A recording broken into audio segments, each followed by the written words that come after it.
আজকে তেল কম দিয়ে কত সুন্দর একটা চিকেনের রেসিপি বানাচ্ছি দেখো, একদম ইউনিক প্রসেসে। প্রথমে একটু কড়াইয়ের মধ্যে অল্প করে তেল দিয়ে একটু পেঁয়াজ টেয়াজ যেমন তোমরা এগুলো ভাজো, তোমরা সবাই জানো। দেখো রসুনটা কি সুন্দর অল্প অল্প করে মাঝখানে দিয়ে ভেজে নিচ্ছি। এরপরে গোটা রসুন দিয়ে, আমার খুব ভালো লাগে গোটা রসুন খেতে, কার কার ভালো লাগে কমেন্টে জানাবে অবশ্যই। তো তারপরে দেখো সবাই মাংস, মানে ম্যাক্সিমাম লোক মাংস, হলুদ, লবণ টবণ এসব মাখিয়ে নিয়ে তারপর দেয়। আমি কী করি, ডাইরেক্ট দিয়ে দিই, তাড়াতাড়ি রান্না হয়ে যাবে। শুধু তাড়াতাড়ি রান্না হবে না, মাংসটা ভালো ভাজাও যাবে। মশলা যদি ওর সঙ্গে দিয়ে দিই, মশলাগুলো পুড়ে যাবে, যেহেতু কম তেল। তো তার জন্য কী হয়েছে, আমি শুধু মাংসগুলো এরকমভাবে নেড়ে নেড়ে ভেজে নিই।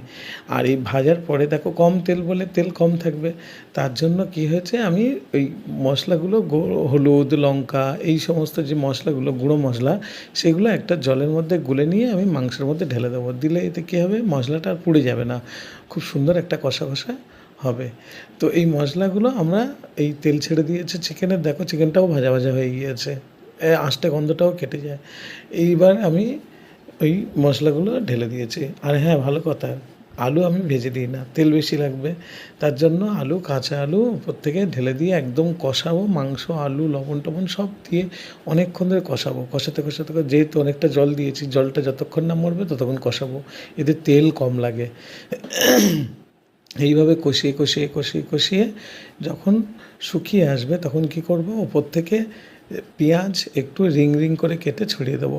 এতে মাংসের মিষ্টি ভাবটা আসে, চিনিও দিতে হয় না, মাংসে মিষ্টি লাগে, বেশ খুব সুন্দর লাগে।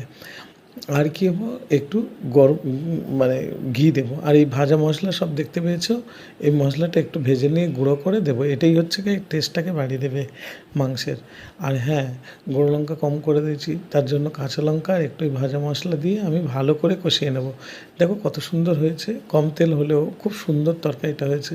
আর এরকম পরোটা নয়, একদম শুধু ময়ামের সময় তেল দিয়ে রুটির মতো করে ভেজে নেবে, দেখবে এটাও খুব সুন্দর খেতে লাগে।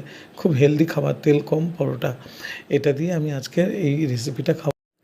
এত সুন্দর তো একটা রেসিপি দেখালাম, সবাই তো অবশ্যই কমেন্ট করবে আর লাইক শেয়ার করতে ভুলবে না কিন্তু। Thank you.